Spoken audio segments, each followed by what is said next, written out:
news tonight, PDP appoints ex-Senate President as BOT Chairman as Walid Jibrin resigns. Nigerians commend federal government over suspension of telecom tariff hike. Queen Elizabeth of England dies at 96.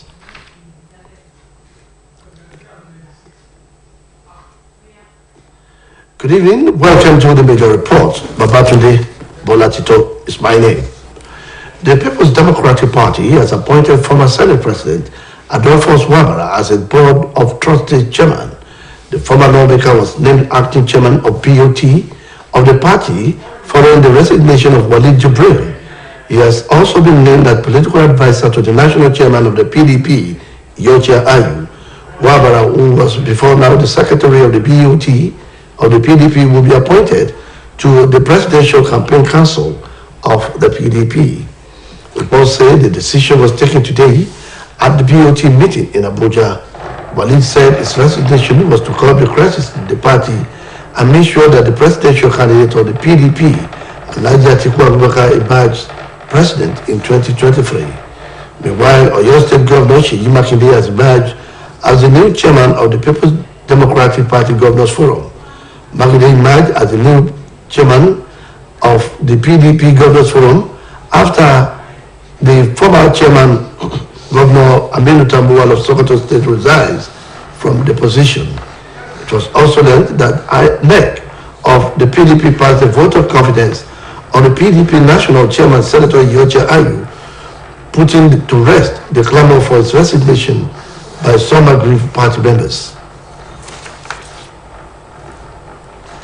President Muhammadu Buhari has said Nigeria was committed to promoting peace and harmony among the ECOWAS countries by ensuring the release of the remaining 46 Ivorian soldiers held in Mali.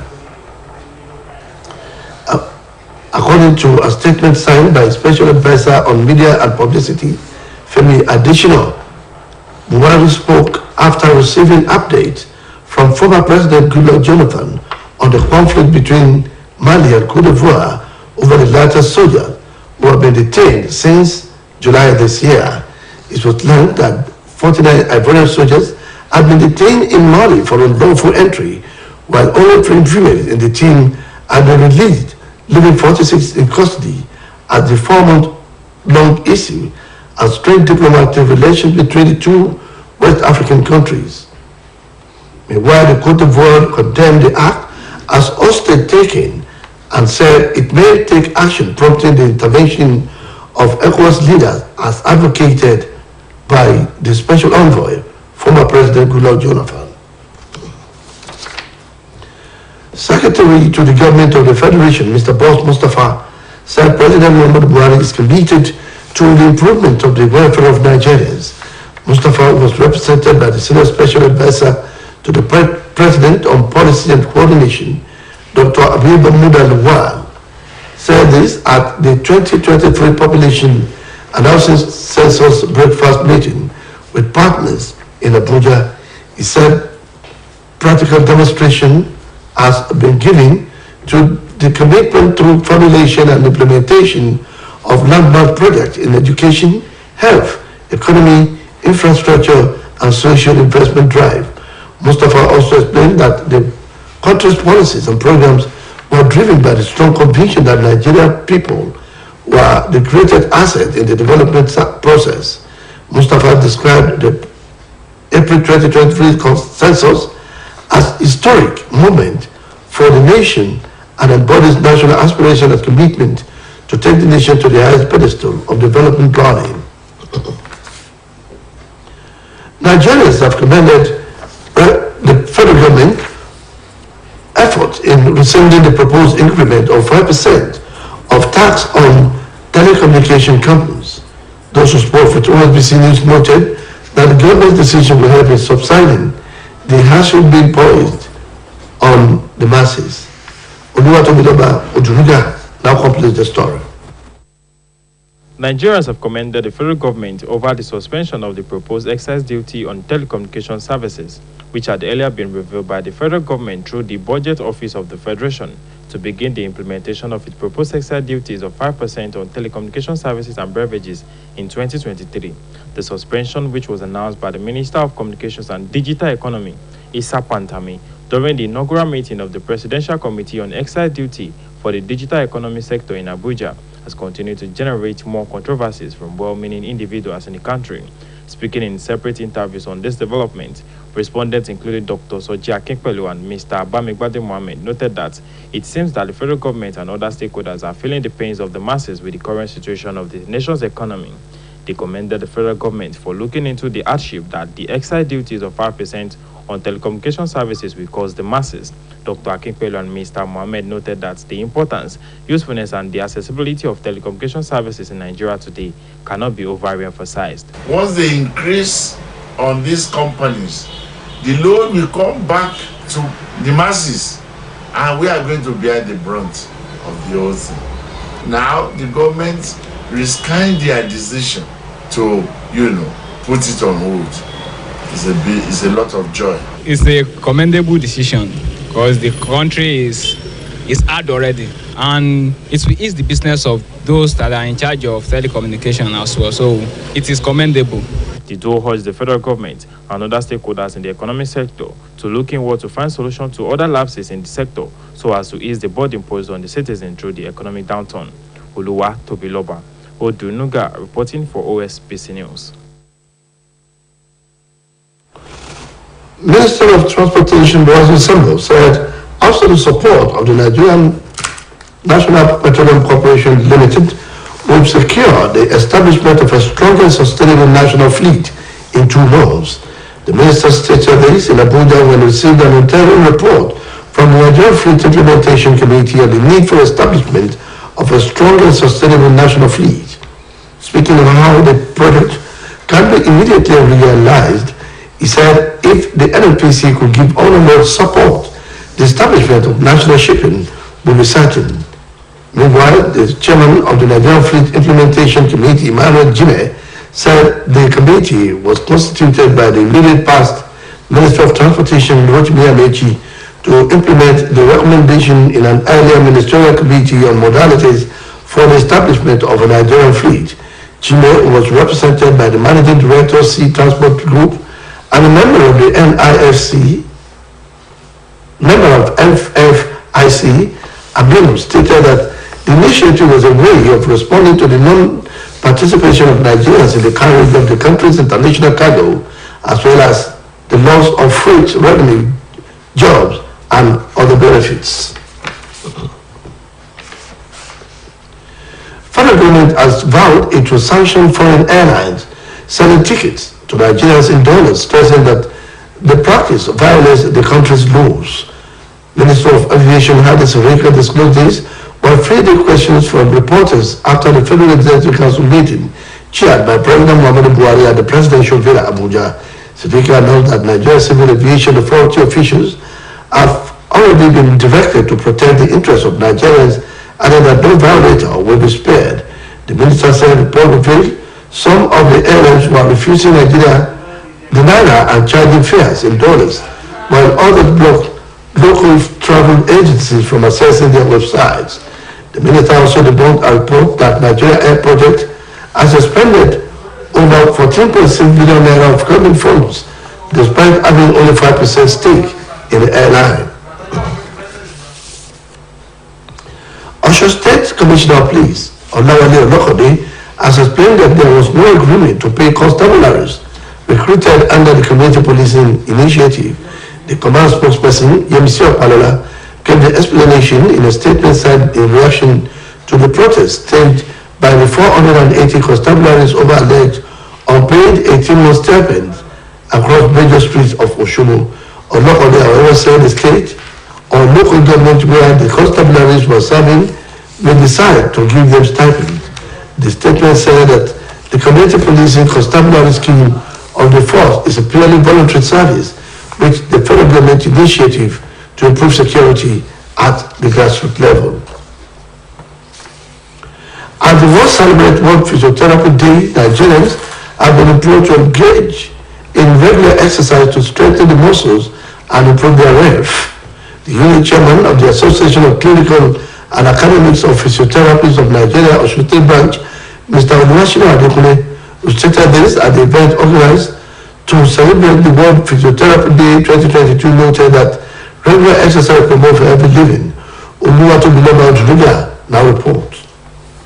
To mark the World Physiotherapy Day 2020, which is set aside to be celebrated every 8th of September to raise awareness about the critical role of physical therapies and chronic pain therapies in keeping people healthy and fit, the Association of Clinical and Academics of Physiotherapists of Nigeria, Osun State Branch, moved to market areas in Osogbo to create awareness for the need for people to keep fit with the theme, Physiotherapist's Role in Prevention and Management of Osteoarthritis. The World Confederation for Physical Therapy established World Physical Therapy Day to be celebrated every 8th of September since 1996. The day celebrates the global physical therapy community's togetherness and solidarity, which serves as a day to recognize the contributions that physical therapists provide to their patients and the community. According to the unit chairman of the Association of Clinical and Academics of Physiotherapists of Nigeria, Osun State Branch, Mr. Oluwashina Adekunle, maintained that the World Physiotherapy Day is to create awareness about conditions that are affectable in the society, so as to tell people on how to prevent and manage osteoarthritis. He added that physical therapists are expected to treat an injury or deformity, educate patients about healthy behaviors, and restore lost or damaged functionality of arthritis patients with chronic pain linked to a variety of medical diseases, including low back pain, clavicle and thoracic pain, shoulder pain, headache problems, and muscular dystrophy, among others. Again, it's also about raising awareness about conditions that affect people in the society. The theme for this year is arthritis and the role of the physical therapist, that is physiotherapists, and the management and prevention of this condition that affect people in the society. In their separate remarks, the coordinating director of Osun State Hospital Management Board, Dr. Abayomi Oni, and Director of Physiotherapy and Medical Rehabilitation Services, Osun State Hospital Management Board, Mr. Oluwafemi Shegun, appreciated the effort and the commitment of the members of the association, affirming that the association will continue to prioritize the healthy living and lifestyle of the people in the state of Osun. Now, osteoarthritis is a degenerative bone disease, particularly affecting the elderly. There are other causes of osteoarthritis, but majorly it's a disease that is age-related. And in the management of osteoarthritis, physiotherapists are particularly important in providing physical therapy to those who are affected. The event featured free medical checkup and advice for members of the public. Oluwatobiloba Odunuga reporting for OSBC News. Now welcome to our sports segment.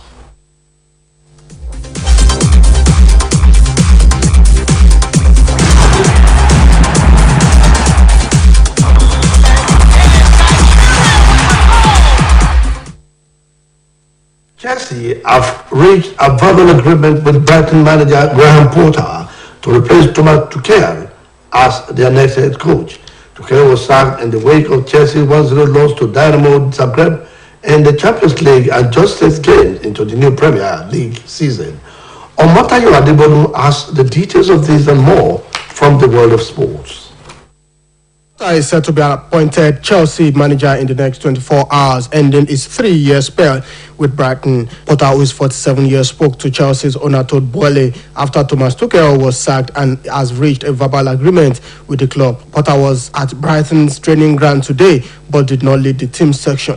Chelsea hope to name a manager before Saturday's game away to Fulham. The club, currently 6th in the Premier League table, has also had talks with former Tottenham manager Mauricio Pochettino and Sporting Lisbon head coach Ruben Amorim about the vacant role. Brighton are planning a press conference tomorrow ahead of Saturday's trip to Bournemouth, but it is not clear who will speak to the media. Potter led Brighton to a 9th place finish last season, the club's highest ever top flight finish. In the meantime, Spanish teenager Carlos Alcaraz reached his first major semi-final after beating Italy's Yannick Sinner in a U.S. Open thriller which ended at a record latest time of 2:50 a.m. in New York. Alcaraz, who is 19 years, saved a match point before clinching an epic 6-3, 6-7, 6-7, 7-5, 6-3 win over 11th seed Sinner. The third seed will face France Tiafoe tomorrow for a spot in Sunday's final. In the women's category, Aina Sabalenka says she used a ban from Wimbledon as motivation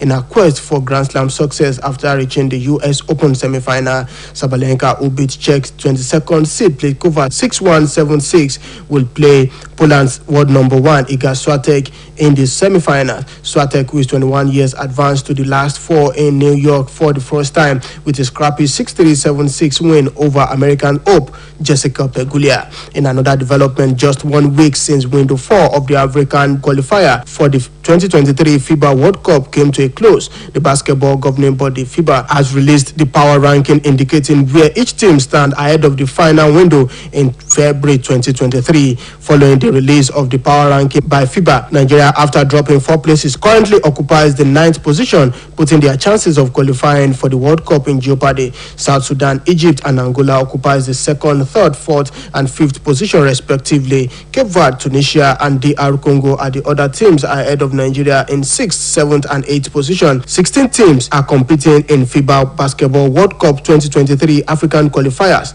through 5 tournament windows over 15 months. Or Motayo Adebodun, OSBC News.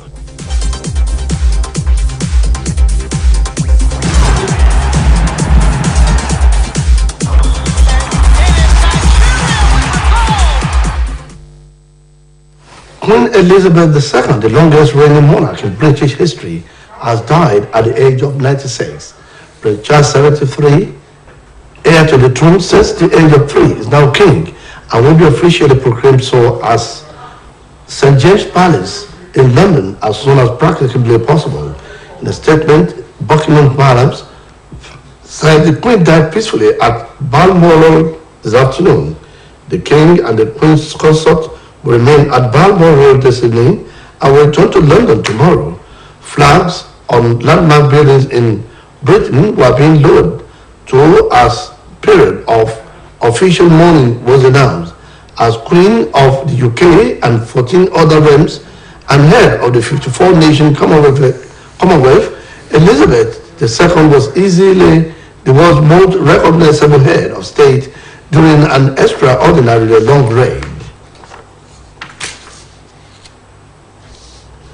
Burundian President Evariste Ndayishimiye has replaced his Prime Minister and a top aide in a high-level reshuffle after warning of a coup plot against him while Gambia is investigating whether the death of dozens of young children from kidney failure are linked to paracetamol syrup. Tafikat Abdul Hakim has details of this and more from our foreign desk. Launching a probe into the recent deaths of dozens of young children from kidney failure and possible link to a paracetamol syrup. Dozens of children under the age of 5 have died in the last 3 months. The Gambia's Director of Health Services, Mustafa Bitaye, said autopsies suggest the possibility of paracetamol. According to Health Ministry, by early August, 28 children had died, a fatality rate of nearly 90%. Bitaye said that the number was setting higher as the illness often has more than one cause. Bitaye added that E. coli bacteria was also a possibility as heavy rains have caused flooding in the Gambia and across much of West Africa in recent weeks. The unpaved streets of the capital Banjul and surrounding towns have been overwhelmed. He explained that the use of open pit latrines and open drinking wells in urban centers can lead to the contamination of drinking water and contribute to a spread in the waterborne illnesses. Meanwhile, President Evariste Ndayishimiye of Burundi has replaced his prime minister and a top aide in a high-level reshuffle after warning of a coup plot against him. The security minister of the country, Javias Indirakobuka, was sworn in before parliament as the new premier succeeding Alain Guillaume Bunyoni, who was sacked along with Ndayishimiye's civilian chief of staff, General Gabriel Nzigama, in the first major reshuffle since the president took office a little more than 2 years ago. Lawmakers approved the appointment of Indirakobuka in a unanimous 130 votes and a hastily called parliamentary session. President Ndayishimiye gave no reason for Bunyoni's dismissal, but he had been warned of a coup plot against his government sometimes last week. India and Japan have said they would strengthen defense cooperation, with New Delhi inviting investment by Japanese industries and both Asian countries, planning a joint military drill involving their Air Force fighters. India's Defense Minister Rajnath Singh held talks in Tokyo with Japanese counterpart Yakuzaku Hamada ahead of 2+2 talks between defense and foreign ministers from two countries. Mr. Singh invited Japanese industries to invest in India's defense corridors, while they agreed that the early conduct of the inaugural fighter exercise will pave the way for much greater cooperation and interoperability between the air forces of the two countries. It was gathered that India is bolstering its military to tackle what it sees as increased security threats, including from neighboring China. Taufikat Abdullakim, OSBC News. To end the major reports on OSBC TV, here again are the major highlights. The People's Democratic Party has appointed ex-president of the Senate, Adolphus Wabra, as BOT chairman following the resignation of Walid Jubril, and Governor Seyi Makinde of Oyo State emerged as chairman of the PDP Governors Forum. Nigerians commended President Muhammadu Buhari and the federal government over suspension of telecom tariff hike. Queen Elizabeth II of England has died at the age of 96. That was the major report on OSBC TV. It was edited by Kayode Adebayo. Babatunde Bolatito is my name. Thank you for watching. Goodbye.